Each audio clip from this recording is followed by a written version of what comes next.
vuelo integrado por Sopecta, que es el psoas ilíaco rectilíneo, y el aductor mediano.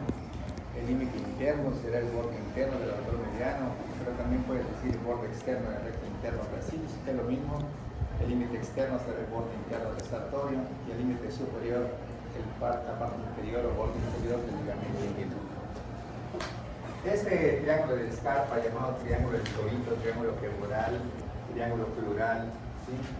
Contiene dos componentes, uno que es neurovascular, representado por el nervio plural, que es el nervio más importante del plexo lumbar, y por los vasos femorales que se localizan en ese nivel, en una vaina que tiene tres compartimentos, externo, medio y interno, con la arteria por fuera, la vena más adentro, un anillo plural que presenta un ganglio de Clock. Los únicos dos elementos que pasan prácticamente debajo o en sentido posterior al ligamento inguinal es Sopecta. El suelo es Sopecta y lo que está por dentro del sartorio sería Sopecario. ¿Está bien? Aquí abajo tenemos un músculo importante,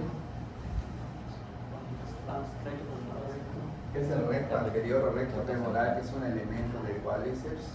Tenemos un espacio piramidal aquí, ocupado por el vasto medial interno, que queda prácticamente en una forma lateral al sartorio. Y luego tenemos un espacio aquí para el vasto externo, y atrás tendríamos un músculo vasto intermedio con músculo plural, y más abajo un músculo tensor de la sinovial de la rodilla o subplural. Aquí otro músculo más, que es el tensor de la fascia lata. Y en nuestra vista anterior tendríamos sartorio, sopecario y cuatro. ¿Está bien? Los nervios más importantes de forma representativa aquí en esta parte sería un nervio que vamos a ver con detalle en un momento, que está saliendo aquí, como salen prácticamente todos los nervios del plexo lumbar, L1, L4, en donde vamos a tener que hay un nervio que viene por aquí, viene por acá, sale aquí y empieza a disparar nervios para todos los componentes. Y ese es el nervio plural o femoral. L2, L3 y L4 del sentido posterior originan al nervio plural o femoral, mientras que de L2, L3 y L4 sale el nervio más pequeño que sale por acá, y entonces ese nos va a dar al recto interno, nos va a dar a los aductores, y al aductor externo haciendo el nemoteico de rabo, recto interno, aductores, aductor externo. Bien, sí. ¿Cuál es la diferencia entre el génito plural y el plural? El génito plural es un nervio pequeño formado en el plexo lumbar. El plural es el nervio más voluminoso del plexo lumbar. Y el génito, vamos a ver ahorita el plexo lumbar. L1, L2, L3 y L4 van a ser los integrantes como 56-181 del plexo braquial. Ahora nos toca L1, L4 como las raíces ventrales de C1, C2, C3, C4 por plexo cervical. Aquí estamos L1, L2, L3 y L4. Estos se van a encontrar en el espesor del psoas y en su borde externo van a aparecer como ramas de AMA, AME, Jefe o Club. Son todas las ramas que van a dar, ¿sí? De L1, vamos a ver que este nervio viene y finalmente hace esto así. AMA, AME. Que provienen de L1, ¿sí?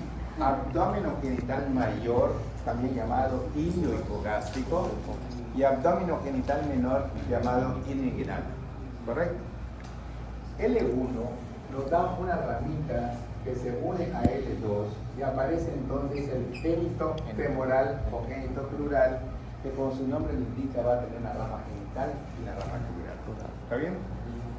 L2 le va a regalar una ramita a L3 y va a aparecer el nervio cutáneo, que es un nervio para el cuadrante superexterno de la región glútea cutáneo. ¿Está bien? Y luego de L2, L3 y L4 aparecerá en su parte anterior un nervio que es el obturador y en su parte posterior más voluminosa otro nervio que es el plural. El plural y el génito plural o génito femoral son totalmente diferentes. Ahorita vamos a ver cómo van a llegar acá después de su formación. L1 nos da dos nervios, AMA, AME. L1 con L2 nos va a dar otro, que es el génito femoral. L2 con L3 nos va a dar otro, que es el fémur cutáneo. Y la parte anterior, L2, L3 y L4, obturador, y la parte posterior, crural. ¿Sí? Ahora vamos a ver cómo se van distribuyendo estos nervios para que no sea pura memoria. Si nosotros tenemos el abdomen y tenemos las regiones, y tenemos que este es el hipogastrio, y que este es el mesogastrio, y que este es el epigastrio, y que este es el hipocondrio derecho, y este es el hipocondrio izquierdo, y este es el flanco derecho, y este es el flanco izquierdo, y la fosa ilíaca derecha, y la fosa ilíaca izquierda. Imaginémonos el origen de este nervio abdominogenital en la parte de atrás. Entonces, aquí normalmente estaría viniendo el nervio, y de aquí va a haber un nervio que va a llegar hasta acá, que es más grande que otro nervio que llega hasta acá. Este abdominogenital mayor, ilio hipogástrico, y este es más corto que este, y se llama abdominogenital menor o ilio grande. ¿Está bien? Aparece el siguiente nervio acá atrás, donde este y este vienen y da la vuelta, y de pronto llega acá y emite una rama crural y sigue directamente a los genitales, y este es el génito crural o génito femoral. ¿De acuerdo? Un nervio muy pequeño, su rama crural va a acompañar el compartimiento externo donde se incluye la arteria femoral, que no se debe de confundir por nada con lo que corresponde al nervio crural. Y acá tenemos una vaina en donde tenemos un compartimiento, dos compartimentos y un compartimiento en forma de cónica con base circular donde se encuentra el ganglio de Cloquet, y aquí por dentro se encuentra la vena femoral y la llegada de la vena mayor con un callado hacia ese punto, y por fuera encontramos a la arteria femoral. Y ahora sí vamos a ver que a este nivel este nervio va acompañado de esto que termina acá, y el otro nervio voluminoso viene fuera de esto y dispara todas sus ramas, como vimos, que es el nervio crural. ¿Está bien? L1, dos ramas, L1, L2, génito crural, L2, L3, fémur cutáneo, L2, L3 y L4 anterior, obturador.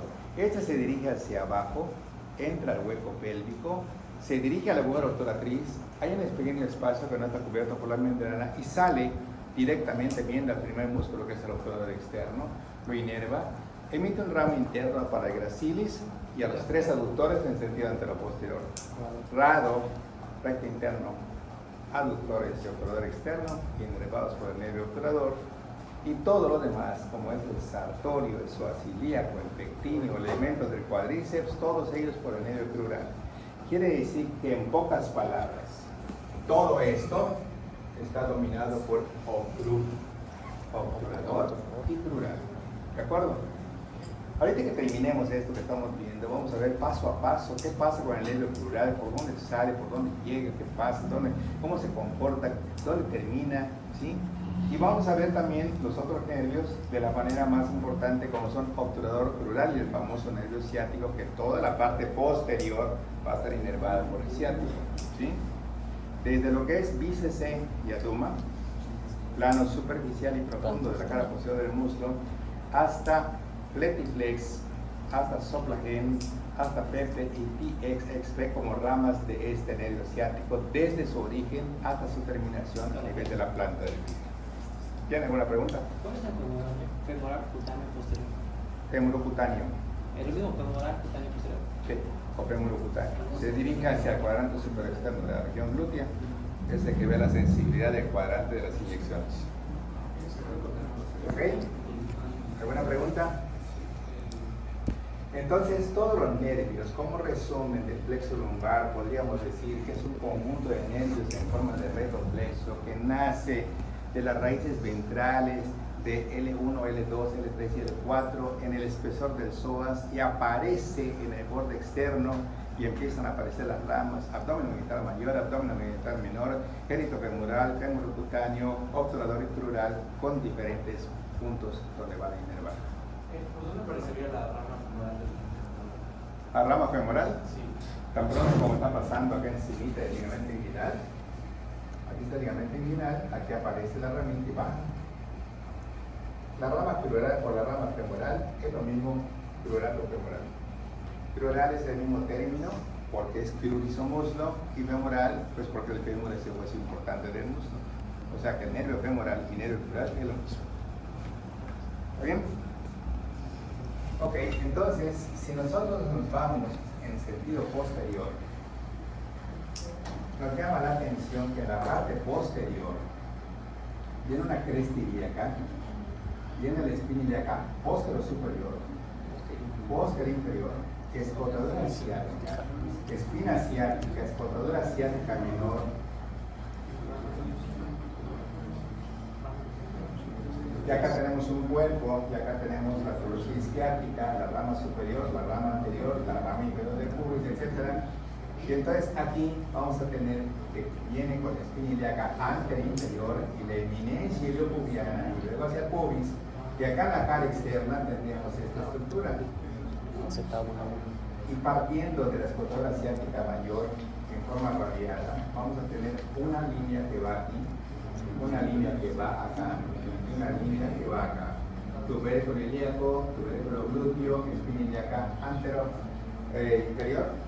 Son los puntos que van a dividir la cara externa o región glúteo, cara femoral o cara glútea de este ilio en áreas para los glúteos menor, mediano y mayor. ¿Sí? Entonces, en esta pequeña parte tendríamos el origen de un músculo pequeño que es glúteo, aquí el extensor de la fascia lata, acá un glúteo mayor, un glúteo mediano, y acá estaría normalmente el glúteo mayor que va a dirigirse hacia lo que es el tercer trocante, que es la línea externa de separación de la línea áspera en sentido craneano. ¿De acuerdo? Cresta del glúteo mayor o tercer trocante es el punto donde se va a insertar el músculo glúteo, que es el principal extensor de la articulación coxofemoral. ¿De acuerdo? Si nosotros cortamos a este músculo, pasamos un lado, podríamos ver a un músculo piriforme, podríamos ver a un obturador, podríamos ver a un gémino y otro gémino, a un cuadrado plural, y el origen de un músculo que viene aquí, bajo, que es el aductor mayor. Todo esto está en la región glútea y esto está en la región del muslo. ¿Está bien? Glúteo, piramidal, obturador, cuadrado plural sería el plano profundo de la región glútea. Y en este punto donde pasan 8 estructuras, de las cuales solamente hay 2 que están por encima del piriforme, y esto es la arteria glútea superior, ¿sí? Y el nervio glúteo superior, ¿de acuerdo? Que nos va a dar un hemoténico nervio glúteo superior que es superior, el nervio glúteo superior va a inervar al glúteo mediano, al glúteo menor y al tensor de la fascia lata. Su memela es el hemoténico del nervio glúteo superior. De todas las estructuras que son 8, las únicas 2 que están por arriba de esta estructura son estas 2, arteria y nervio glúteo superior. Todas las demás van a quedar por abajo. Cuando salga el glúteo inferior, que es un eje importante, sale y se dirige acá. El glúteo inferior va a inervar al glúteo mayor. ¿Está bien? Y luego vamos a tener una serie de cosas importantes como el pudente interno, como el nervio ciático, ¿correcto? Y nos vamos a dar cuenta de que el nervio pudente interno sale aquí y luego normalmente regresa para dirigirse acá y va a constituir un nervio muy importante del peso sacro, que es el nervio pudente interno, que sale por debajo del piriforme, se da cuenta que no es el camino indicado, rodea la espina asiática, vuelve a entrar a la pelvis otra vez y se sitúa en el conducto de Alcock. ¿Qué es eso? El conducto de Alcock formado por la fosa. Este conducto pudendo está en la pared lateral de la fosa rectal en relación directa con el obturador interno, y allá va a haber una vena, una arteria y un nervio en ese conducto, que es el paquete vascular nervioso pudendo interno.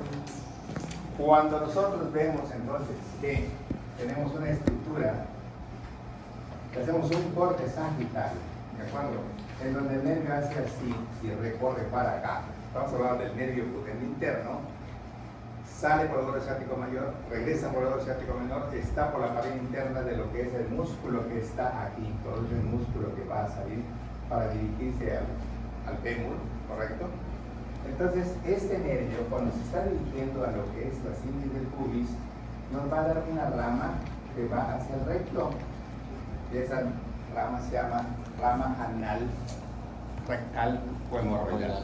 ¿Está bien? Pero cuando estamos en la parte de aquí adelante, recordamos entonces que había una fase de Coles, que había una hoja inferior del diafragma abdominal, que había una hoja superior del diafragma abdominal, y donde se encuentra aquí pasamos que es prolongación anterior de la fosa rectal. Y a este nivel entonces, este nervio emite ramas que están acá, y que obviamente se van a llevar ramas perineales profundas porque no siguen hacia abajo, sino se quedan en la profundidad, en el compartimiento perineal profundo. En cambio, va a haber otras ramas que vienen de acá, que siguen su camino hasta casi la piel, y estas van a ser ramos perineales superficiales que van al compartimento perineal superficial, ¿correcto? Cuando este nervio llega debajo del pubis, emite una rama importante para el dorso del pene, que se llama nervio dorsal del pene o nervio dorsal del clítoris. Como estamos viendo, las ramas importantes del nervio pudendo interno, que es el nervio más importante del plexo sacro desde el punto de vista de la pelvis, porque el plexo sacro, el más importante, es el nervio ciático. Para la pelvis, el más importante es el pudendo interno. ¿Qué significa pudendo? Genital. Genital, o sea que va a ir a los genitales, ¿correcto? Las ramas que dijimos son 1, anal, 2, perineales superficiales y profundos, y 3, dorsal del pene o dorsal del clítoris. Entonces vamos a ver, las ramas que va a dar el pudendo interno son 1, anal o hemorroidal, 2, perineal, superficial y profunda, dorsal del pene o dorsal del clítoris.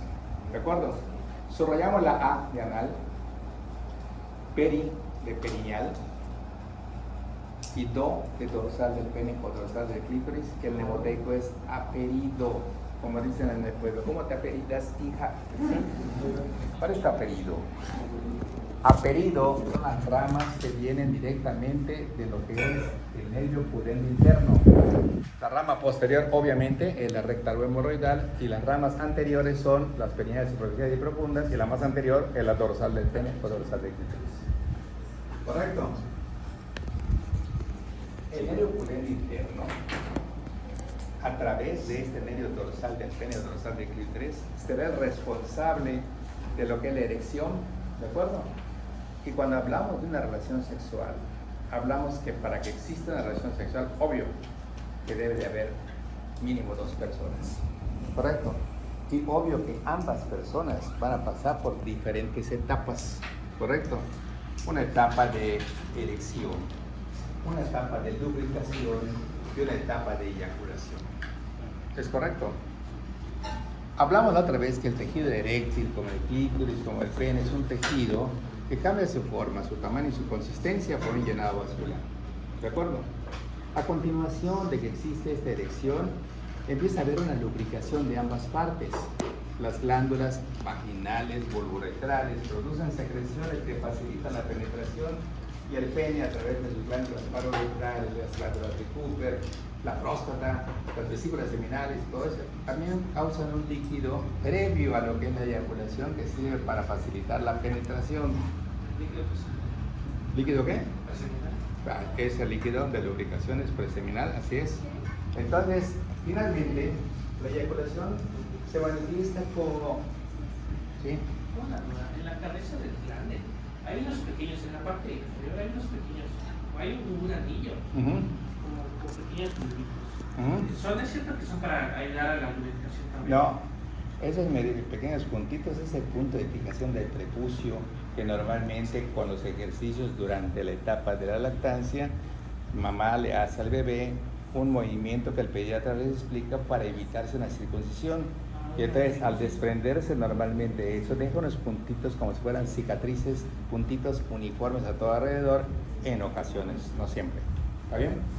Entonces no es precisamente para cosas estimulantes, sino que son parte del sitio de inserción de lo que era el prepucio, que se desnuda precisamente para evitar problemas de dolor durante las relaciones, y lo más importante, el que no está circuncidado, el esmegma, que es la secreción blanquecina, es cancerígeno y puede favorecer cáncer cervicuterino.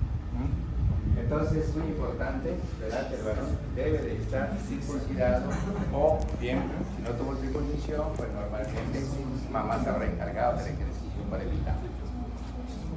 Bueno, entonces tenemos nervio pudende interno. Es el nervio pélvico más importante del plexo sacro. Su origen S2, S3 y S4. Este nervio sale por el agujero ciático mayor, debajo del músculo piriforme, rodea la espina ciática, entra nuevamente a la pelvis, ¿correcto? Y va a la pared lateral de la fosa rectal, donde se encuentra el obturador interno, y emite su primera rama, que es la rama rectal o hemorroidal. En su desplazamiento hacia el periné anterior, emite ramas que llegan al compartimiento profundo y otras que llegan al compartimiento superficial, que se denominan ramos perineales superficiales y profundos. Finalmente se dirige a lo que es la sínfisis del pubis, pasa a 1.25 debajo del arco del pubis y se mete al dorso del pene como nervio dorsal del pene o nervio dorsal del clítoris. Punto. ¿De acuerdo? ¿Alguna pregunta? ¿Cuáles eran las ramas del glúteo superior? ¿Perdón? Del nervio glúteo superior. ¿A quién inerva? Ajá. Su es superior, ¿está bien? Sí. Mediano, menor y lata. Memela. O sea, glúteo menor. Glúteo mediano, glúteo menor y lata. Son los que me inervan. Al hablar del mnemotécnico del nervio glúteo superior, su se refiere al nervio superior y memela se refiere al glúteo mediano, al glúteo menor y lata. Tensor de la pantalla. El glúteo inferior lo inerva El glúteo inferior, inerva el glúteo mayor. El glúteo inferior. ¿Cuál es la rama terminal del interno? ¿De cuál? El nervio dorsal del pene o dorsal del clítoris. Ahí termina. ¿Correcto? Muy bien. Entonces, si nosotros vemos la parte anterior, hablamos de ocru. Si hablamos del suelo pélvico, vamos a hablar que existe ya los elevadores del ano, que existe el músculo coxigio, allá hay una elevación simpática y parasimpática. El simpático toro, que le digo, es de T1 hasta L2, es su origen del simpático, y el parasimpático viene siendo cráneo sacro con un origen en los nervios craneales 3, 7, 9 y 10, y abajo S2, S3 y S4, que precisamente utiliza estos parasimpáticos al nervio pudende interno para su distribución. ¿Correcto? Parasimpático. ¿Pero cuál es? El parasimpático tiene un origen craneal y un origen sacro, y se llama parasimpático craniosacro. El origen craneal lo hace a través de los nervios 3, 7, 9 y 10, es decir, motor ocular común, facial, glosofaringeo y vago. Y eso va al recto. Y en la parte inferior lo hace utilizando el pudende interno, que es S2, S3 y S4. ¿Correcto?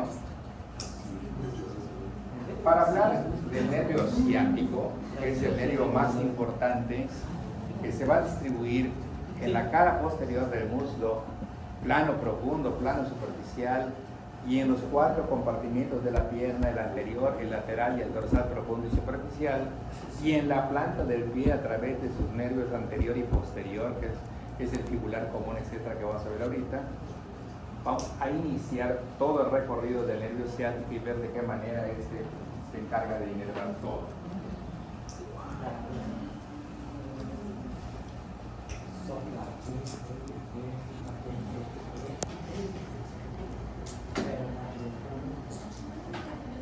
Cuando nosotros llegamos directamente a los compartimientos de abajo, vamos a imaginarnos primero que L4, L5, ¿sí?, S1, esos 3 van a formar un tronco lumbosacro, que es la unión de la parte caudal del plexo lumbar con la parte craneal del plexo sacro. Pero además, S2, S3 y S4 van a participar en la formación de un nervio voluminoso, el más grande, que se origina del tronco lumbosacro S2, S3 y S4. ¿Está bien? Una vez que se origina este nervio, vamos a ver cómo se va desplazando para buscar precisamente el agujero ciático mayor. Quiere decir que el nervio que viene desde la región lumbar y que va a llegar a la pelvis, ¿qué es lo que va a hacer? ¿Subir o bajar? Bajar. Pero la columna será anterior o posterior a la pelvis. Posterior. Por lo tanto, este nervio tiene que descender y luego proyectarse en sentido anterior. Y obviamente el agujero ciático mayor será medial o lateral con respecto a la columna. Lateral. Entonces, el nervio ciático no es cuestión de estar memorizando, sino que es lógica, se origina, se dirige hacia abajo, hacia adelante y hacia afuera en busca del agujero ciático mayor, se sitúa por debajo del músculo piriforme y por encima del obturador interno y inicia su descenso detrás del obturador, detrás del gémino, detrás del obturador, detrás del otro gémino, detrás del cuadrado crural, y en esta posición no inerva nada allá. Su inervación va a empezar en el muslo cuando se introduzca entre aduma y bíceps, inervando a todos. Y entonces resulta que el aductor mayor tiene dos partes, una parte medial y una parte posterior. Y la parte medial está inervada por rado, que es del obturador, y la parte posterior, que es la extensora, es inervado por el ciático. Así que de pronto el aductor mayor tiene una inervación por el obturador y otra inervación por el nervio ciático. La parte posterior o extensora. ¿Está bien? Entonces, cuando empieza a bajar esto, nos vamos a encontrar en una vista posterior, en este hueco popliteo. Y entonces resulta que el nervio viene acá y ahora va a entrar entre lo que es este hueso interno. Estamos en vista posterior. En el hueso interno, recuerden que estaba ahí adelante, esto que era el tuberosio anterior de adelante, y aquí afuera lo que era el peroné. Entonces, este nervio se va a dividir prácticamente en un nervio que se dirige al peroneo y un nervio que se dirige hacia la tibia, y obvio que se tiene que llamar peroneo y tibial. ¿Sí? Entonces, el peroneo se llama fibular común, peroneo común o ciático popliteo externo.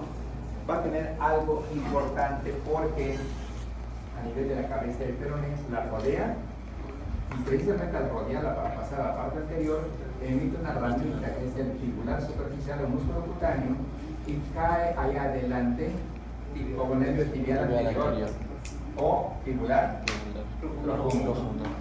En cambio, este nervio que viene acá sigue su camino y cuando llega a la planta del pie se va a dividir en uno que va acá y otro para el dedo gordo y para el dedo pequeño, ¿de acuerdo?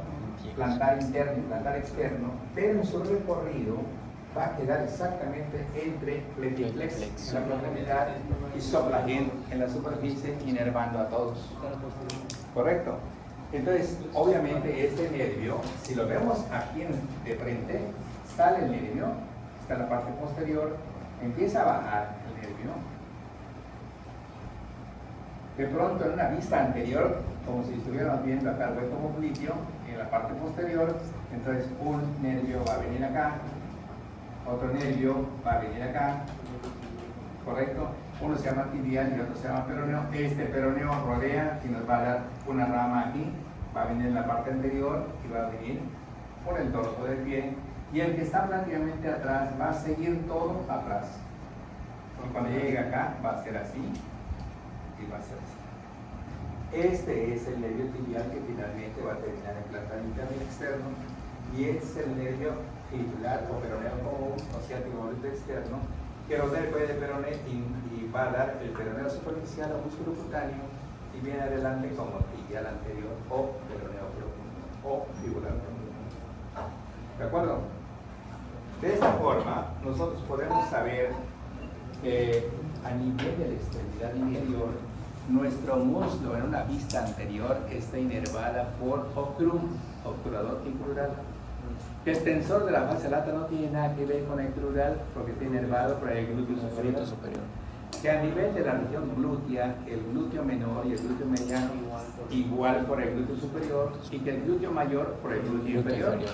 Y que los otros normalmente van a tener que si el nervio del cuadrado crural, que si el nervio del obturador interno, etcétera, como parte de nervios pequeños que vienen del plexo sacro, ¿sí? Cuando baja el nervio ciático, su dirección va a ser vértice superior del hueco popliteo, división, uno hacia afuera, peroneo común, fibular común, también otro hacia la tibia, que es el interno, que viene siendo el tibial posterior, y este fibular rodea el cuello del peroné, emite el músculo cutáneo fibular superficial y cae en el compartimento anterior como peroneo profundo o fibular profundo, fibular anterior, tibial anterior, es lo mismo. En cambio el otro se dirige hacia la región posterior interna del pie y se mete a la planta del pie con dos nervios terminales, que es plantar interno y plantar externo. ¿De acuerdo? Ahora vamos a empezar a integrar un poco. Decía X maestra que es muy importante el sectra, que porque no se tiene de cuándo se pueden ver los 8 triángulos de fuego. 20. ¿Son 20 o son 8? 20. Entonces, ¿por qué? Pues porque son 20. Porque los triángulos anteriores son 2, los triángulos posteriores son 2 y las subdivisiones son 4 y 4 de este lado y 3 de este lado y 3 de este lado, que nos hacen prácticamente unos chiquititos entre el manojo clavicular y el manojo external del esternocleidomastoideo, haciendo un total de 15. ¿Ah? ¿Tengo de qué? Ah, sí, claro, parte de ese que todavía no se ha editado. Ahí va a pasar neto. Nervio torácico. Correcto. Ok, ahorita vamos a hacer un recordatorio ahorita para que se den cuenta cómo cuando uno razona y entiende, puede pasar mucho tiempo, pero se va uno con un pequeño repaso a recordar. Por ejemplo, mi primer par craneal se llama olfatorio, pero el 10º se llama facial.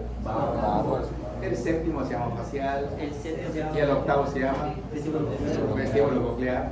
Y entonces en el plexo braquial vamos a tener 56, 7, 81, que van a ser la raíz ventral de 5, 6, 7, 8 el primer torácico, pero también nos dicen en la lección que puede entrar el 4 y se llama prefijado o antepuesto, o puede entrar 2 y se llama pospuesto, postfijado.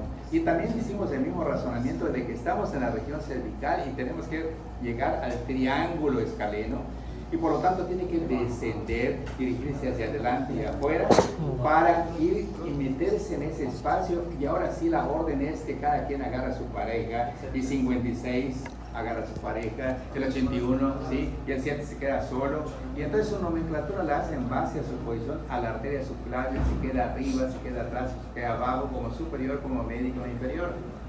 En este punto en donde la arteria subclavia en el borde externo cambia de nombre al axilar, que por cierto su trayecto de la axilar es vertical, es oblicuo, es horizontal. Por lo tanto, cuando está en esta posición no podríamos hablar de tronco secundario superior, inferior, sino externo, interno y posterior. Y entonces vamos a ver que estas raíces son 3 de los troncos primarios, divididas prácticamente en mitades, nos van a dar 3 mitades anteriores y 3 mitades posteriores, y las posteriores quedarán posterior a la arteria y formarán un tronco secundario posterior racitor sub radial circunflejo dorsal ancho, subescapular superior y subescapular inferior, y nos van a quedar 3 mitades en que la superior y la media quedarán por fuera de la arteria y formarán el tronco secundario lateral o externo, donde está memus, megma, donde estaba la raíz externa del mediano, el músculo cutáneo y el pectoral mayor, y el otro nada más sigue su camino por dentro de la arteria y forma el tronco secundario interno, rico, braquial, pegme, raíz interna del mediano, cubital, braquial cutáneo interno, accesorio braquial cutáneo interno, pectoral menor, y luego llegábamos directamente hacia la axila, en el hueco de la axila donde estaba vagaflex, con vasos axilares, ganglios axilares, 5 grupos, capostec, externo, central, apical, posterior y pectoral, y luego normalmente 5 ramas terminales, curanemusa, cubital, radial, mediano, musculocutáneo y axilar. Vamos a agarrar el primero, mediano. ¿Qué va a pasar con el mediano con respecto al brazo? ¿Dónde lo vamos a ubicar? En la cara interna del brazo, en un paquete meuva. ¿De acuerdo? ¿Qué va a pasar después cuando seguimos todo el desarrollo o el trayecto de este nervio? Continuará descendiendo y ahora va a pasar directamente a lo que es el pliegue del codo, medulla, como la estructura más interna. Luego se va a meter entre el fascículo radial y el fascículo coronoideo del pronador redondo, y ahora, cuando pase, se va a meter entre el segundo y el tercer plano. ¿Cuáles serán el segundo y el tercer plano? Flex y flex, claro. En donde estaba el flexor común superficial y el flexor común profundo, y ocupa una situación media, y por eso se llama mediano, porque en posición anatómica está acá en medio, ¿correcto? Y se dirige al retináculo flexor en relación directa con un hueso del carpo. ¿Qué hueso? Semilunar, que es el hueso que más frecuentemente se luce y que su luxación provoca lesión de este nervio mediano. Y cuando llegamos a este punto de acá, emite una ramita tenar para todos los elementos de la región tenar, excepto el aductor, que es inervado por la rama terminal del cubital, y emite 5 colaterales digitales palmares: 1, 2, 3, 4 y 5, y aquí espera al cubital, que nada más da 2 colaterales, una interna y otra que se une a este nivel, y decimos que la superficie palmar de nuestra mano está inervada por PUM 25. Pero si vemos prácticamente el dorso, la parte sensible, vamos a encontrar que aparece el nervio radial. ¿A qué tronco pertenece? Al tronco secundario posterior. Entonces, este nervio, para poder entrar al brazo, ¿a través de qué puerta la hace? El triángulo húmero recipital, acompañado por quién, y va siguiendo por el canal radial de torsión, que Asael dijo la otra vez que está de la porción superomedial a la porción inferolateral, y ahora normalmente tiene que atravesar el tabique intermuscular externo para pasar en sentido anterior y quedar como el elemento más externo de la fosa antecubital, medulla. Y luego, amor, ¿qué pasa con este nervio que llegamos hasta acá? ¿Ahí termina el nervio radial? ¿Qué sigue? No, no se divide, o sea, sí se divide, pero estás hablando como si fuera la arteria, sí se divide. No, pero sigue. Ajá.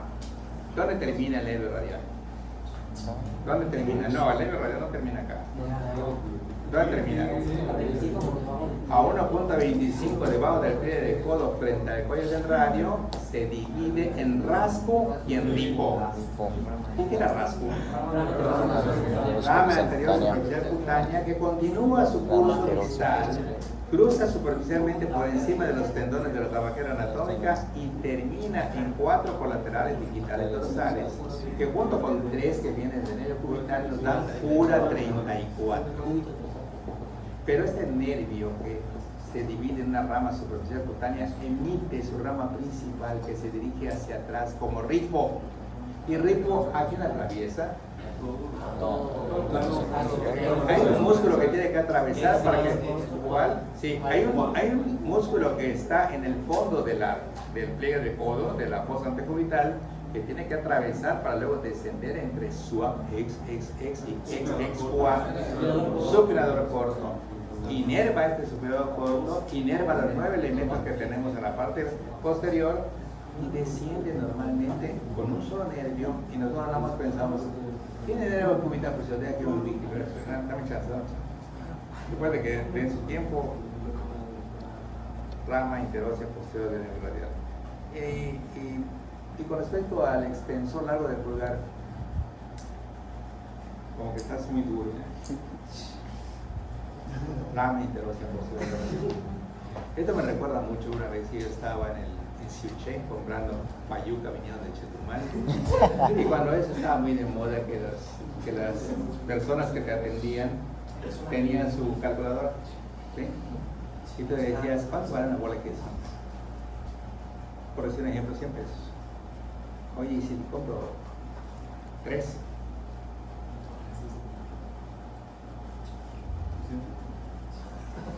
95. Y si compro 6, 90. Oye, ¿y esos ventiladores cómo están? 200. ¿Y si compro 3? 195.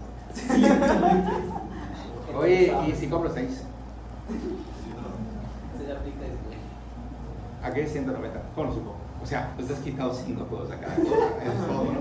Entonces tú dices, lo mismo en la parte de anatomía. En la anatomía ya ubicados, tú puedes llevarte a cualquier ponente cuando estamos en un examen oral, porque decía uno, ¿cómo está el origen y la inserción del trapecio? Bueno, yo decía, el trapecio se origina de la línea curva superior del occipital y viene recorriendo, siguiendo el ligamento supraespinoso en C1, C2, C3, C4, C5, C6, C7 y el ponente estaba así como sabe.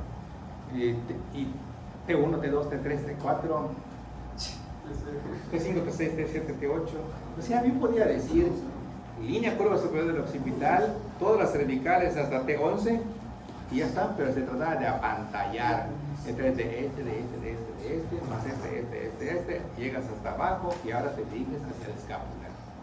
¿Cuáles son los límites del triángulo de auscultación? ¿Cuál sería su borde interno? El borde externo del dorsal ancho. ¿El borde externo del dorsal ancho? No. Del trapecio. Del trapecio. Puede ser. ¿Está bien? Porque el dorsal ancho sería su límite inferior. Y su borde externo sería el borde interno de la escápula. ¿Correcto? Y entonces tenemos un cuadrilátero húmero tricipital. ¿Qué va a pasar por allá? El nervio circunflejo y la arteria circunfleja humeral posterior. Muy bien. Este nervio normalmente va a salir por el meato auditivo interno. El 7 y el 8, ¿verdad? Y este nervio facial que se está yendo, a diferencia del otro que está viniendo al tallo cerebral, lleva un acueducto del falopio para que salga del hueso temporal, ¿dónde? En el agujero esquilomastoideo. Y luego lo primero que va a hacer este nervio cuando salga es toparse acá adelante con la parótida. Y luego la va a atravesar. Y al atravesarla te va a dar 5 ramas, te sigo 1 a 3, ¿correcto? Inervando, sí. ¿De dónde viene cuerda del tímpano? La cuerda del tímpano, por la forma como pasa el nervio facial, una de sus ramas, pasa siguiendo como si fuera una cuerda en la parte interna del martillo. Respecto como si fuera una cuerda, nada más. Como algo que está rodeando una estructura, nada más. Por eso, cuerda del tímpano, porque está entre el tímpano y el martillo. ¿Y eso qué tiene que ver con la lengua? Porque es que va a llegar allá adelante. ¿No te acuerdas? Tripa, ese nervio que está pasando por acá. Era la rama igual de la rama muscular del trigémino y el facial, ¿no? No sabes que por el tímpano. Claro, esa es la cuerda del tímpano, el facial. Recuerdan ustedes que hay dos músculos pequeños en el oído medio. Uno, el músculo del martillo, y el músculo del estribo o esta. Y normalmente recuerden que uno es anterior, que es trigémino, que es al martillo trima, y el otro es fe, que es facial al estribo. Facial al estribo. ¿Está bien? ¿Alguna pregunta hasta acá? Nada. Veamos. Nosotros en algún momento nos hemos preguntado, yo al menos sí muchas veces, ¿cómo fue posible que nosotros hayamos sido elegidos para vivir en este mundo? Y todavía sí. Hay gente que a lo largo de su vida, cuando llegas a una etapa ya en la que tú puedes ayudar a mamá y papá, te vuelves en un malandro, en un vándalo, en un tipo con vicios, que lejos de ayudar perjudicas. ¿Por qué? Porque mamá preocupada todo el tiempo por todo esto, papá también. Mamá tiene que desvelarse hasta las 12, 1 o 2 de la mañana que llegue el malandrín a su casa, todo drogado, alcoholizado, o lo que sea. Es cosas, o sea, la vida hay que gozarla minuto a minuto, segundo a segundo. Veamos qué es lo que pasa para poder llegar a este mundo. Por parte del testículo, en la fábrica de los espermatozoides, ¿o acaso algunos de ustedes no se han preguntado a la edad que tienen si el día de mañana van a poder ser papás o tener hijos? No se lo preguntan ustedes. O sea, uno, natural, nosotros estamos en primer año, pues será que el día de mañana, será que podamos nosotros tener bebés. tenemos hermanitos, ¿verdad? Pero ¿será que podamos nosotros? Y la mujer igual. Es un tema de un noviazgo así normal. Oye, es tanto el amor que nos tenemos que si no podemos tener hijos, ¿será que me quieras igual? Oh, claro, sí, que siempre lo va a querer igual. No es cierto. O sea, cuando todo aparentemente es un amor, o sea, hay cosas predominantes en donde la pareja tiene que ser bien unida, y si no se puede tener hijos, hay otras opciones.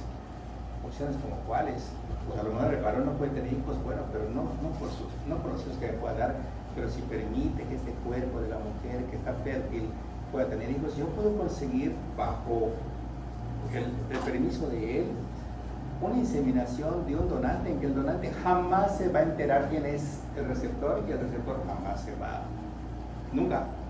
No pueden conocerse porque eso va a traer consecuencias posteriores. ¿Cuáles reclamos? Normalmente piensas, ¿sabes qué? Si no me das tanto dinero, te quito a mi hijo porque es mi hijo. Haz una prueba de ADN, te lo quito. O sea, no puede ser más que el médico que actúa como intermediario para poder escoger al donante de las mejores condiciones y al mismo tiempo la receptora estar de acuerdo con esto y por supuesto el esposo también estar de acuerdo con esto. Para fines sociales, cuando se embaraza esta pareja nunca va a pensar que es de un donante, va a pensar que es de la pareja como cualquiera, ¿sí? Y si ella comete el error de decirle a su mejor amiga o en algún momento de debilidad a su hermana o en algún momento, echará a perder todo, porque en algún momento que exista fricciones o algo de reclamaciones por alguna cosa amena, sale a la luz lo que nunca debió haber salido a la luz, ¿sí? Entonces, cuando nosotros estamos viendo el tema de la fertilidad, hablamos de que el varón tiene una fábrica de espermatozoides que se requiere un mínimo de millones para que pueda ser considerado fértil. Pero el varón nada más tiene un factor para estudiar, que es el esperma, y la mujer tiene 6 factores para estudiar. ¿Cómo que 6? Sí. Desde este hipófisis que está ahí arriba, que a lo mejor sus factores de liberación no están bien, hasta llegar acá abajito y ver cómo funciona el ovario, cómo funciona la trompa, cómo funciona el útero, cómo funciona la vagina, cómo está la relación entre lo que es la trompa y el ovario, la unión tubo-ovárica, y ellos se llaman factores que pueden causar infertilidad o esterilidad. Estéril es la persona que no puede fecundar, ¿de acuerdo? Nunca existe el embarazo. Infértil es la persona que sí logra normalmente el embarazo, no logra la viabilidad, ¿de acuerdo? Al tercero, al quinto mes se pierde, siempre se embaraza, hay que ayudar, hay que ver por qué razón no llega hasta el final, ¿sí? Estéril, no puede. Infértil, sí puede, pero no logra su bebé. Esa es la definición, ¿sí? Entonces, mientras que el varón, ¿sí?, tiene una cantidad de espermatozoides, en que entramos al maravilloso mundo del microscopio para ver qué hacen los espermatozoides cuando están allá y son observados al microscopio, se van a dar cuenta que ese mundo que vivimos igualito es en el microscopio. Habrán espermatozoides muy ágiles, verán como los hiperkinéticos que llegan, no quieren destacar, y los niños que suben, que van, los espermatozoides que vuelan, regresan, se van, o sea, van muy rápido. Pero también habrán otros lentos, ¿verdad?, que normalmente harán su movimiento en el microscopio, en donde van a nadar, y como las mujeres cuando van a hacer compras se detienen en este aparato, un rato de la compra, 2 horas, luego pasan al otro aparato, y eso les debemos entender porque así es la mujer, ¿sí? En este caso hay espermatozoides que normalmente se depositan y de pronto las ves al microscopio y están haciendo así. Y de aquí no se mueven, ¿sí? Necesitan un impulso que los mande directamente a buscar el óvulo, porque ellos hasta acá son alrededor de su eje, ¿sí? Hay espermatozoides que tienen 2 colas, entonces peor. ¿Quiere esta nadar por acá? ¿Quiere esta nadar por acá? No nada, nada. A veces tienen 2 cabezas, a veces tienen muchas malformaciones los espermatozoides que nos van a traer consecuencias de esterilidad, ¿sí? Bueno, ¿qué es lo que se necesita normalmente para que exista una fecundación? Bueno, primero pues que haya una relación sexual, que haya un determinado número de espermatozoides. El varón tiene que lanzar estos espermatozoides desde el testículo hasta el meato uretral externo. Y el espermatozoide va a seguir prácticamente todo en contra, todo. Vamos a ver cuáles son las cosas en contra del espermatozoide. A nivel de un varón, el testículo, el epidídimo, el conducto deferente, la próstata,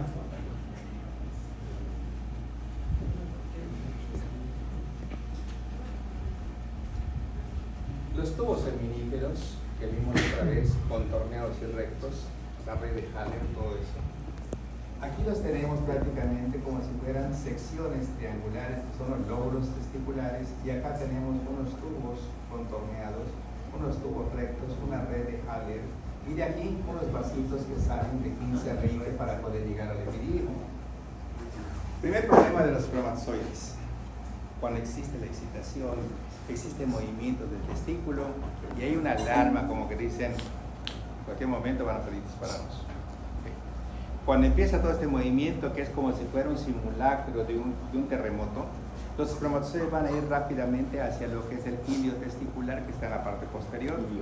Pero allá hay una red, que quién sabe por qué existe esa red, la red de Haller, en donde uno choca con el otro y como que retrocede, como que no puede seguir, y al final de cuentas, como que tengamos un estadio Azteca con 150,000 gentes y 15 salidas y digan, ¡hay una bomba! Y todo el mundo quiere salir, se cae uno, lo pisotean, se muere, etc. Hay muchos que no van a llegar a su destino, ¿sí? Cuando eso pasa aquí, se van en los vasos diferentes y acá adentro hay un conducto, ¿verdad?, epididimario que mide 8 metros, en donde estos tienen que seguir su curso, y luego van de caída para luego, imagínense que la gravedad lo está pidiendo, y tienen que subir, pasar, luego bajar, y luego llegar acá. Y cuando está en este nivel, junto con algo de líquido de la vesícula seminal, en el momento que el varón está llegando al clímax en el orgasmo, entonces ellos van a salir de aquí, bajar y van a ser expulsados prácticamente como cuando un joven se masturba, tendrá una diferencia de una persona a la otra, que pues 60 centímetros, a lo mejor no que 1 metro. Bueno, vamos a hablar de cosas microscópicas. Son millones de células microscópicas en una cercanía al cuello. El miembro está entrando normalmente y saliendo, y en el momento que el varón siente que va a eyacular, trata de introducir más el pene y quedan así, y el esperma se dispara contra el cuello. Ya lo que decía otra vez, hay muerte súbita, o sea, hay traumatismo craneoencefálico del cerrosoma, se muere de inmediato, otros caen a la vagina. La vagina muchas veces no tiene lo normal, sino que es una acidez muy marcada. Resulta que la pareja estaba muy rápida como para tener su relación y no le permitió que el varón lubrique bien a su pareja. Entonces los espermatozoides tienen quemaduras de segundo y tercer grado, que mueren también, hay otros tantos. Y entonces van siguiendo un canal, ¿sí?, en donde empiezan los problemas, en donde el esperma va a entrar acá. Este conducto en los cervicales, 10%, o sea, 1 de cada 10 mujeres, tiene un sistema inmunológico que no permite que el esperma pueda subir, ¿sí? Es algo así como el show de Luis Miguel, y tiene 50 coágulos aquí, 50 acá, y tú no puedes ir al autógrafo porque este y este, pues no, fuera. El esperma no puede atravesar esto, y cuando el problema de la esterilidad es el conducto endocervical, se hace una inseminación, ¿sí? Porque en la inseminación nosotros metemos una sondita y la depositamos prácticamente al esperma ya directamente en la cavidad, y estamos saltando que es el obstáculo, y la paciente logra su embarazo. Es algo así como pasar en un acuario lleno de tiburones, y normalmente te das el lujo así como que acerca de la piscina que hay tiburones, y se va el tiburón, normalmente. Entonces aquí no hay nada que el sistema inmunológico pueda hacer, porque el esperma va a ser depositado por encima del sitio donde está el obstáculo, ¿sí? Pero entonces, ¿qué pasa aquí? Lo que pasa es que el pobre espermatozoide no sabe a dónde está el techo, y entonces no sabe que el óvulo es mucho más grande que él, y el óvulo normalmente está viniendo todo a favor, porque en esta trompa abierta hay un montón de células ciliadas que su movimiento es hacia el útero, y los espermatozoides están viniendo acá y los vuelven a mandar acá, y los vuelven a mandar acá, y los vuelven a mandar acá, porque el movimiento es hacia el útero, todo es a favor del óvulo. El óvulo, cuando dice ser capturado, cae como en un concierto de Guns N' Roses o de Black Sabbath o cualquiera de por allá. Hacen esta cosa y lo pasan acá y lo pasan acá, y estamos prácticamente por encima siempre. Hola. Pasan por encima normalmente, ¿verdad? Y se va yendo el esperma, el óvulo, y entonces cuando entra el espermatozoide, que es lo que ustedes ya saben, que se forma prácticamente una barrera como para el siguiente espermatozoide y se inicia prácticamente la vida. El pronúcleo masculino y femenino que traen toda la información genética de papá y mamá se unen y empezamos ya la nueva vida. ¿Sí? Cigoto óvulo. Esta estructura va a ir viajando normalmente en dirección hacia el útero y va a tardar 6.5 días, o sea, de 6 a 7 días, para que a través de una acción enzimática que trae esto, empiece a destruir el tejido del endometrio y se empiece a meter. ¿Sí? Y llega un momento en que se empieza a meter que tú puedes ver que entró por este salón, pero no está dentro del salón, sino que se quedó en el espesor de la pared, ¿correcto? Y entonces eso es el fenómeno de la adhesión, de la implantación, en una diferenciación de lo que es el disco bilaminar, trilaminar, el endodermo, el mesodermo, el ectodermo, 55 células que forman una cosa y 3 del otro lado, de acuerdo a los primeros estudios que se hicieron, un embrioblasto, ¿verdad? Y el otro que se llama trofoblasto. El trofoblasto hará una diferenciación y una parte servirá para alimentar a este bebé y la otra será funcionalmente todas las hormonas que esto produce. Y dependiendo de la producción de esas hormonas van a haber muchos problemas también, ¿sí? Pero esto del embarazo es la bendición y al mismo tiempo es un embarazo que muchas veces viene en un momento que no era el adecuado, que optamos por hacer cosas que son inadecuadas, perdiendo la fertilidad para el resto de la vida. Aquí hablamos con ustedes de un embarazo gemelar, de decisión de grado y ¿se perdió uno? No. Este es un caso real, ¿sí? De tantos de los 80 que tengo. ¿Sí? Se presenta conmigo una muchacha muy bonita que tenía en aquel entonces 14 años. Y un muchacho que tenía 20 años. Entonces, eran una pareja, ¿sí? Era una pareja ellos, pero llamaba la atención que Norma y el otro Roberto, era una pareja muy bonita porque era una muchacha bien desarrollada a sus 14 años, súper mega guapa y con mucha personalidad. Miento, 17 y 20 años. Vamos a ver por qué 17 a 20 años. Porque yo agarré y le dije, adelante, pase. ¿Qué pasó a la pareja? Yo pregunté, ¿aquí viene usted? ¿Es consulta o es ultrasonido? Mire, doctor, yo soy Norma, tengo 17 años, él Roberto tiene 20 años. Y la verdad, yo soy una persona eumenorreica. ¿Qué es eso? O sea, eumenorreica quiere decir que la mujer regla normal, sin dolor, sin molestias, porque si regla con dolor, pues es dismenorreica. Pero era un término que, pues, como que no va, yo le pregunté, ¿qué estudias? Estoy estudiando la licenciatura en Derecho y él está en Ingeniería. Yo estoy prácticamente en el 5º semestre y él ya está un poquito más avanzado, ya está como en el 7º, 8º semestre de Ingeniería. Pero ¿sabe qué, doctor? Mi IBSA es eso. O sea, como están ustedes en primer año, IBSA, inicio de vida sexual activa, se inició a los 13 años, o sea, hace 4 años. Y yo acostumbro a cuidarme, doctor, con coito interrupto y ocasionalmente con levonorgestrel y etililestradol.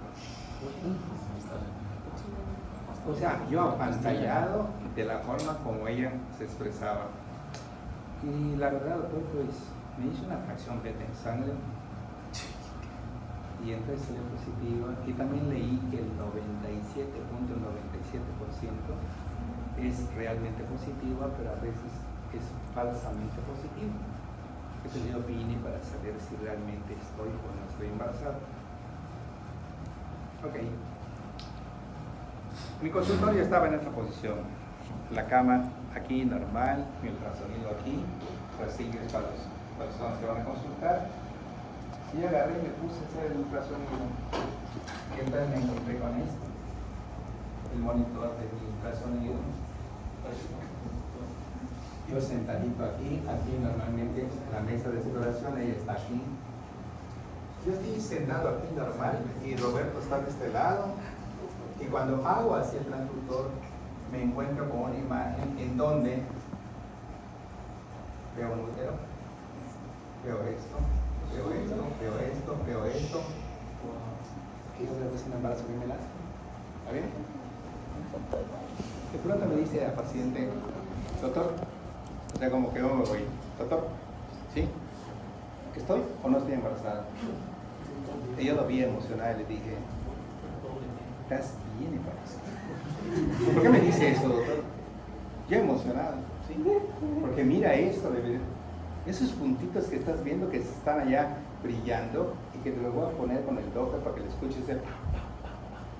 Eso es que tus bebés, cada quien viene en su bolsita y que a lo mejor traen el mismo sexo o a lo mejor traen sexo diferente, lo que se llaman vulgarmente cuates. Tienes un embarazo gemelar. Ella acostada empezó un tiroteo de preguntas que parecían disparos que yo me tenía que hacer a un lado como para que sus palabras llegaran a Roberto y le decía, Roberto, no lo podemos tener. Y el otro le decía, sí, doctor, no lo podemos tener. Y yo estaba así, y así. Y es que, doctor, no es el momento oportuno para eso. Sí, pero permíteme, ¿no? O sea, por algo está ocurriendo esto. Quizás no sea la primera ni la última mujer que le pasa esta situación, pero pues es una vida, un embarazo, y estos son 2 vidas, o sea que hay que pensarlo bien. No, es que no me puede convencer, doctor. Yo, si estoy embarazada, me tienen que hacer un legrado. No, es muy peligroso el legrado. Y el legrado tiene sus indicaciones, y esta no es la indicación.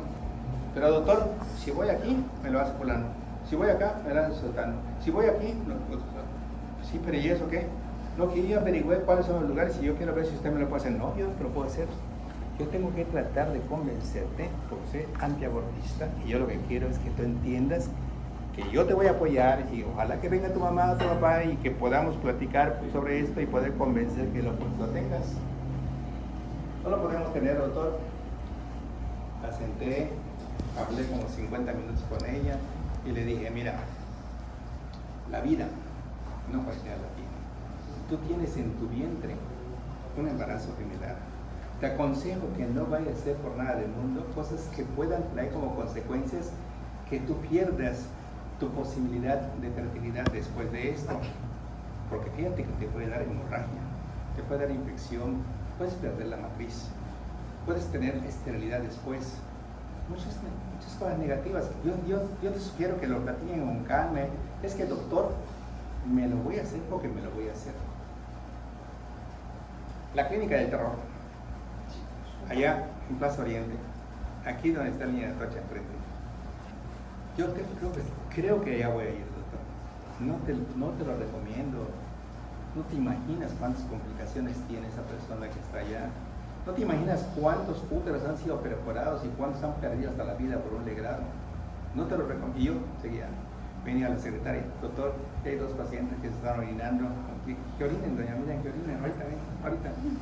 Y seguíamos tratando de convencerla y, doctor, ya se están yendo 2, ya llega un 4 y que no sé qué, nos dice, sí, ahorita, permítame, permítame. Terminando, nada más recuerdo que no la pude convencer. Y le dije, mira, si te hacen un legrado, procura regresar conmigo a que veas si te hicieron bien el legrado, porque ya sí te puedo apoyar si tienes restitos o puedas para darte medicamentos y evitar complicaciones posteriores.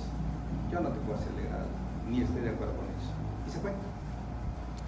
Una semana después, ambos habían cambiado, ¿sí?, su físico, ¿sí? Aquella Normita que tenía el pelo largo y que sea preciosísima, ahora tenía un pelo corto, con sus lentes Ray-Ban, súper guapísima.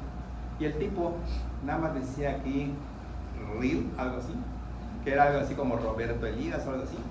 Y entonces, algo así, como esas peladas que hoy en día, Cristiano Ronaldo, Fulano de Tal, que se ponen aquí, no, desde esa época, llamaba la atención, entonces, de pronto, pasaron, y yo antes de decirle que cambiaron su aspecto, le dije, es primera vez que vienen. Sí. Yo dije, está claro que este es Norma y este es Roberto, pero sí, está bien. ¿Y aquí veniste? Ahora nos transferimos Pedro. Ah, muy bien, perfecto. ¿Se acuerda la paciente? ¿Cómo atrás del toro?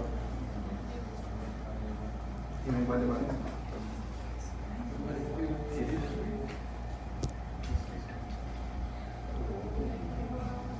El tiempo que tenía de 6 semanas, 3 días, donde ya escuchamos el latido, tenía 7 semanas, 3 días y estaba a punto de terminar su embriogénesis, son 8 semanas, 7 semanas, 3 días. Pero ya estaba así, y buscando el otro embarazo. El otro embarazo no aparecía. Y me dicen, ¿qué pasa, doctor?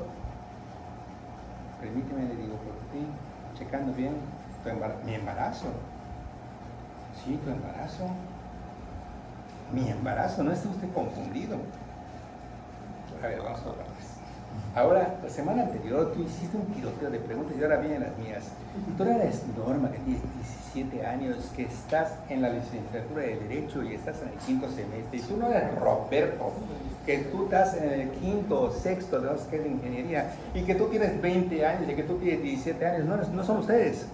Y tú tuviste un embarazo gemelar y quieres saber qué fue lo que pasó, porque nunca he visto esto para que nada más haya uno acá. ¿Qué te hicieron? Hicieron un legrado, doctor. Pues si supiera que te hizo el legrado, porque esas ciegas, meter un instrumento y raspar, si supiera que hizo un legrado selectivo y te quitó uno y el otro sigue su curso a pesar de lo que te hizo. Pero no puede ser, doctor. Yo voy a reclamarle ahora al doctor. No, le digo, no tienes que reclamarle nada. Esto es un aviso de Dios que tú normalmente debes de aceptar esto y seguir tu embarazo. Es que me cobró el doble. Llévate la evidencia del ultrasonido donde sé que te quedó uno y dile que te devuelva la mitad de lo que te cobró y todo el mundo va a estar tranquilo y él te lo va a devolver porque él no te hizo bien el legrado, pero por algo pasa, no lo hagas. Se fueron.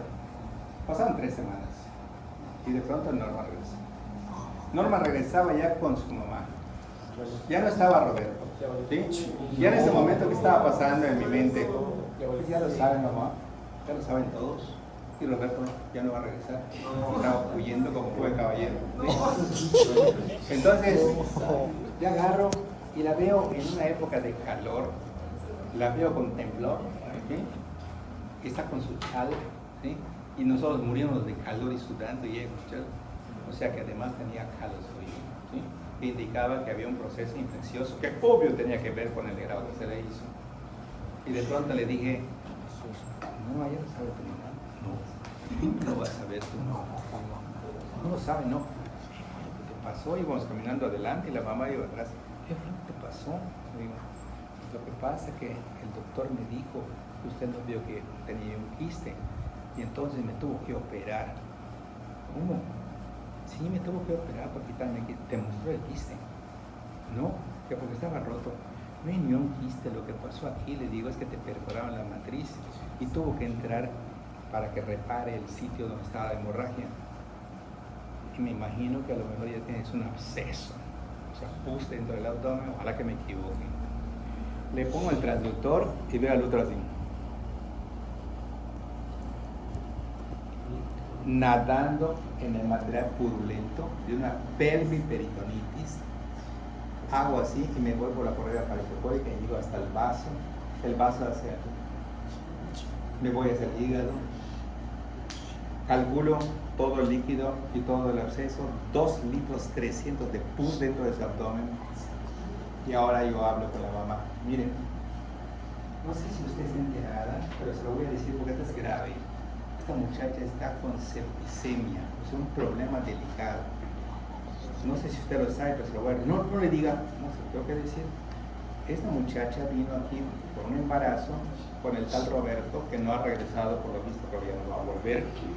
Pero ella tiene una complicación muy delicada que se llama absceso tuboperitoneal, que esto es una septicemia. Le recomiendo, por los gastos que van a ver en la curación de ella, que la lleve al hospital Orán, donde yo trabajaba, en el Orán. Y enseguida la paciente, la mamá dijo, no, ¿cómo la voy a llevar al Orán? En el Orán todos se mueren. No. Lo que pasa es que al Orán llegan como un cementerio de elefantes. Cuando el elefante ya no tiene solución, va a un lugar y pum, se muere. Es el cementerio. Aquí la gente que viene no es que el Orán no sirva. Te digo, lo que pasa es que llegan ya multitratadas, de todo, llegan a morir al hospital. Es diferente, ¿sí? Y ¿sabe qué? Le recomiendo eso y lo voy a ver con los médicos allá para que la atiendan. Nada más le voy a decir algo importante. Cuando operen a Norma, ahorita está hablando, pero cuando operen a Norma y se manipule todo lo que está allá, todo va a viajar por todos lados y va a caer irremediablemente en estado de coma, es decir, que va a dormir profundamente, quién sabe cuántos días y a ver qué va a pasar. Y eso no es culpa de que sea el Orán, pero yo le voy a ayudar. Vine acá, hablé con los médicos que vean esta y la metieron, ¿sí?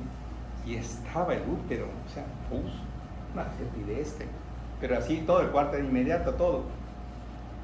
Norma estuvo 7 días en terapia intensiva, en estado de coma. A los 9 días le dieron de alta porque al 8º día despertó. Y ya vino ella para su control. Y entonces, ese caso, cuando viene Norma y su mamá, yo volví a preguntar, ¿sí, Roberto? No, ya no regresó, doctor. No. Había perdido ella su matriz, sus trompas, sus ovarios, porque un problema séptico tienes que quitar todo. Y en ese momento, cuando me dicen, le digo, mira, hay muchas cosas delicadas. La primera, desgraciadamente, tú ya no tienes un futuro obstétrico, no puedes embarazarte, ya no tienes matriz, ya no vas a tener regla, más nunca, jamás, ¿sí? Entonces tienes que tomar la terapia hormonal sustitutiva porque le quitaron sus ovarios. Y esta terapia que vas a llevar desde esta edad que tienes es hasta los 45 años. Así que tienes que tomar la terapia. Norma estuvo yendo conmigo como 6 meses, 1 año, 2 años, luego desapareció, luego regresó. Y Norma aún vive, pero desde que yo la conozco a los 37 años, era una mujer que trabaja en Chetumalito y sigue allá en las 50 trabajando, una viejita, pero de los 35 años, una viejita prematura por falta del nivel hormonal que no tuvo, ¿sí? Y la pregunta es, ¿por qué arriesgar la vida? ¿Por qué hacer cosas que no nos corresponden? Ese caso yo se lo mandé a Casos de la Vida Real de Silvia Pinal. Y Silvia Pinal, terminando el programa, dijo, agradecemos al doctor Durán en el sureste por haber mandado. ¿Sí? No, pues suavemente. Y de pronto le dijo, y sus comentarios de ella fueron, muchachitas, jovencitas, cuídense. O sea, el varón va a llegar hasta donde ustedes quieran que llegue. Realmente su salud es lo primero. Ojalá que este mensaje pueda servir para muchas de las adolescentes que toman un camino equivocado. Y hoy por hoy el herado sigue siendo frecuente, ¿sí? Y aquí, por ejemplo, hay un medicamento que son las prostaglandinas, que todo el mundo sabe que sirven para eso. Y de buenas a primeras, aquí mismo, una de mis alumnas de primer año, ¿sí? Le digo, doctor, creo que estoy embarazada. Y fue con su novio, fue en el consultorio. Y le dije, si estás embarazada, ¿qué vamos a hacer, doctor?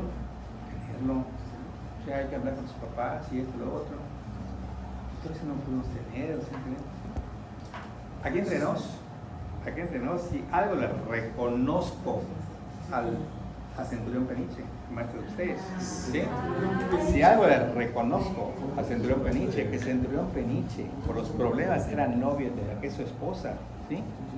Y están en primero, embarazó a la que es su esposa, ¿sí?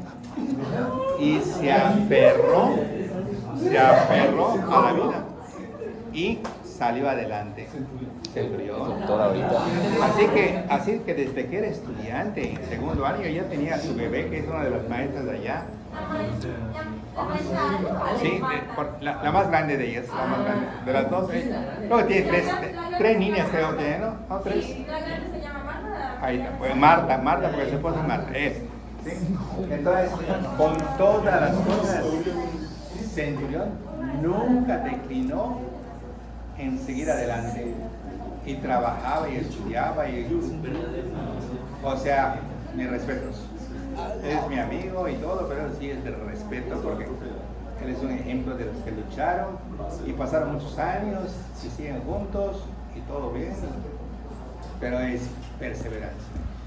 Imagínense cuántas cosas importantes tenemos que ver en la vida, ¿sí? No todo es gloria y pasión, hay tristeza y melancolía, hay cosas de enfermedades, cosas que aparecen a nuestro lado familiar que no se puede hacer absolutamente nada porque son enfermedades de mal pronóstico. Entonces hay que respetar la vida y hay que ayudar al prójimo. Eso es muy importante. Entonces, ahorita por ejemplo, acabamos de tener un repaso del miembro inferior, del plexo lumbar, de lo que son los nervios, el ciático y todo.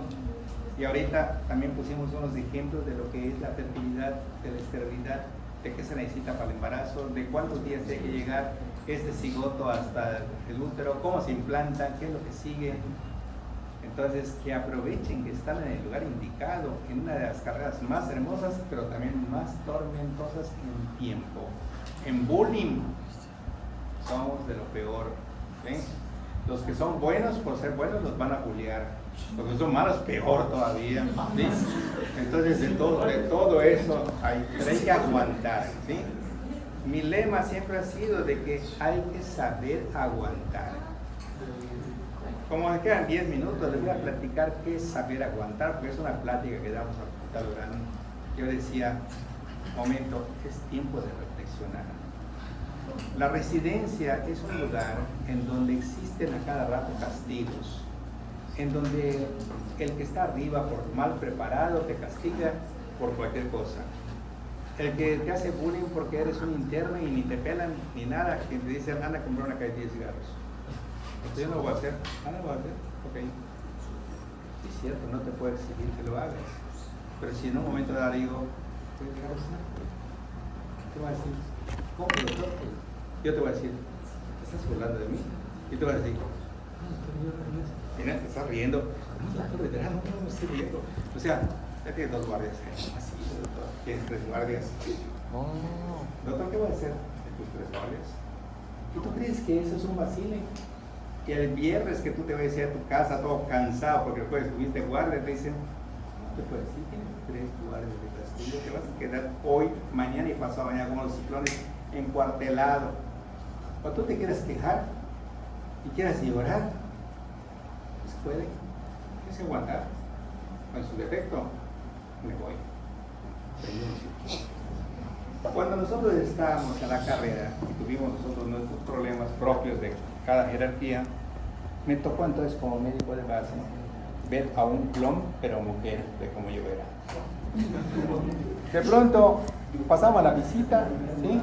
Y veía a la doctora, era exactamente lo que yo hice en mi internado. ¿Qué hacía yo en el internado? Llegaba temprano, agarraba los expedientes, los revisaba, tachoneados, agarraba mi máquina de escribir, quitaba esta hoja, ponía una nueva. Los maestros decían, se ve que Durancito ha pasado por acá. Todo alineado, si estaban así los expedientes saliéndose las hojas, las acomodaba y si no se podían, agarraba la tijera y cortaba los lados y quedaba el expediente perfecto. Tutelaje, ¿por qué el aborto? Tutelaje. Pues todo eso lo hacía la doctora, ¿sí?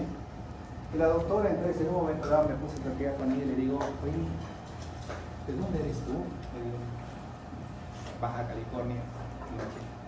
Ah, ok.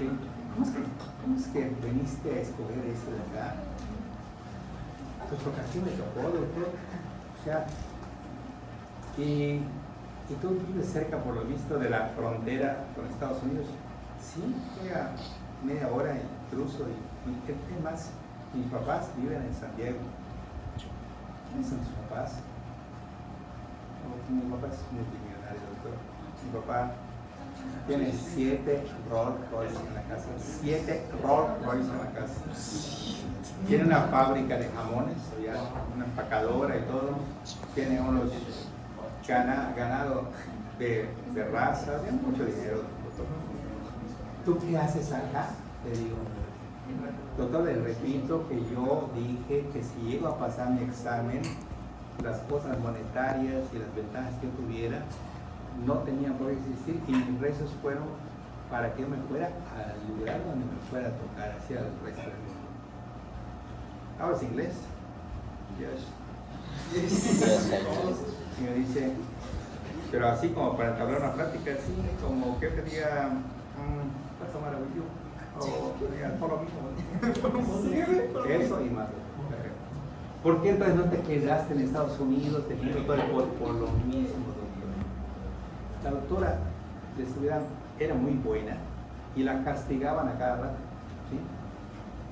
Llegaba un momento en que, terminando el R1, o sea, se pasó a salir, pasando al R2, casi no aguantaba de tantos castigos que recibía. Pero de R2 para pasar a R3 faltaba una semana, ¿sí? Y en esa semana el R2 agarra el poder y hace lo que quiera hacer con los que están por abajo. O sea que si a mí me castigaran y me da la gana, te castigo por lo que sea. Es un serpentario. ¿Por qué? Porque la víbora que está arriba tiene más veneno que la que está abajo, o sea, castigos y castigos. Estaba a una semana de terminar todo eso, cuando de pronto yo pregunté por la doctora, y me dijo la enfermera, ¿se fue, doctor? ¿Se fue a dónde? No, se fue a su casa, pero va a agarrar sus cosas, habló con su papá y le dijo, agarra el primer avión que tengas y te regresas. Ya no sigas sufriendo por aquí, por ahí. Pero como a varios médicos de base le llamaba la atención que era un ejemplo de responsabilidad y una persona, rápidamente localizamos, todavía vivía aquí en Felipe Alpetén, y llegamos con ella y efectivamente estaba saliendo con los ojos, los párpados bien hinchados, bien edematizados. ¿Qué hace aquí, doctor? ¿A dónde vas? Le digo, y el otro doctor, ¿a dónde vas? Ya no soporto más. Te falta una semana nada más, aguanta. Ustedes van a tener la máxima jerarquía. No puedo aguantar. Yo ya hablé con mi papá, me voy y volveré a intentarlo de nuevo para hacerlo, pero en Estados Unidos. La convencimos. Solo te quiero pedir un favor. No hagas todo lo que te hicieron a los que normalmente vienen abajo. Actúa tranquila. Si te lo hicieron, su castigo tendrán, pero no te comportes como lo que te hicieron para castigar lo que viene abajo. Hay que romper esa línea. Empezó el R3, o sea, ya su jerarquía una semana después. Y la tarde nos tocó operar y fuimos a operar y de pronto hubo 30 residentes en el hospital. ¿Qué hacen los residentes acá, así en la guardia? Nos castigó la doctora. ¿Por qué te castigó la doctora? Porque me preguntó las causas del aborto y no se las puede contestar. ¿Y qué? Que por esta vez me voy a quedar 6 horas a estudiar. ¿Y por qué lo castigaron? Lo mismo. Era como ese retorno, le preguntaban de diabetes y embarazo y no supo contestar. Él lo dejaban hasta el día de mañana. Sí. Y así cada uno. Entonces sus castigos de él eran en base al aprendizaje, no era nada más me caes mal y te castigo. Tuvimos que romper todo eso para decirle, no, ya no castigues tanto, ni modo, si no quieren aprender, pues que no aprendan y se acabó. Pero tú no te portes así. Ya tuvo los pasos, ella terminó, ella está por allá por Estados Unidos, pero a lo que me refiero, los médicos tienen que ser humildes, sencillos, gentiles, ¿sí? Y también tienes personas de altísimo riesgo. Cuando me tocó a mí ser médico de clase acá enfrente, estos cursos de anatomía son los mismos cursos que se aplican en la residencia de gineco, aplicados al área de ginecología, útero, trompas, ovarios, todo, canales, todo. Y mis preguntas, las mismas de todo el tiempo, 20 preguntas, espacio de reccios, el espacio rectopúbico, las capas del abdomen, el picoso cuadral, y las porquerías para allá y todo, así. Y de pronto este alumno tenía una habilidad quirúrgica, pero cero de estudio. Y de pronto que presenta la primera vez y saca 2 puntos de los 20. Sí. No vas a volver a operar por esto y esto hasta que tú tengas esa. Bueno, para no hacer algo el cuento, este tipo, cuando llegó a 20 veces que presentó el examen, porque no había límite, 20 veces, yo hablé con la supervisora y le dije, no debe este muchacho continuar la carrera. O sea, es una lacra, sí es cierto que opera, pero es un asesino en potencia, porque te cuenta que tienes una pistola y vas a matar porque, ¿ves? Ya estás muerto. No va a matar porque se necesita, por alguna cosa que sea mayor, no. A las 20 veces, que era el mismo examen que presentaba cada semana, agarré y le dije, llévate el examen a tu casa y me la traes. Vino, carpeta como los niños de primaria, carpetita, cada pregunta con bibliografía, esto es lo otro. Te felicito porque me diste el mensaje. Agarré y saqué la otra, contesta. Usted no me dijo que iba a conocer el examen, que en mi casa lo iba a hacer. Sí, pero tienes que saberlo. No lo sé, doctor. Peleamos, discutimos de que no siguiera el curso, que fuera eliminado de la carrera porque iba a ser alto riesgo, y un doctor dijo, pobre, que dale chance. Este tipo está allá, directamente en un lugar que se llama Pichilingüe, que está normalmente allá por Baja California, ¿sí? Y este muchacho, todo el mundo dice, salió del Orán. ¿Quiénes fueron sus maestros fulano? O sea, ¿cómo me puedes involucrar a mí? Vos no sabes nada de anatomía, estúpido, ¿cuántas veces? Dale 20 veces, ¿no? Pues se la estás dando todo, ¿sí? Entonces llegaron comentarios y les dije, ¿te acuerdas cuando te dije que no debía pasar eso? No debía pasar. Quita matrices, liga uretero, se complica, hemorragia, se le mueren, todo. ¿De dónde salió? De Lorán. ¿Quién fue su maestro del doctorado? No se vale. Así no se vale, así no juego. Bueno, muy bien.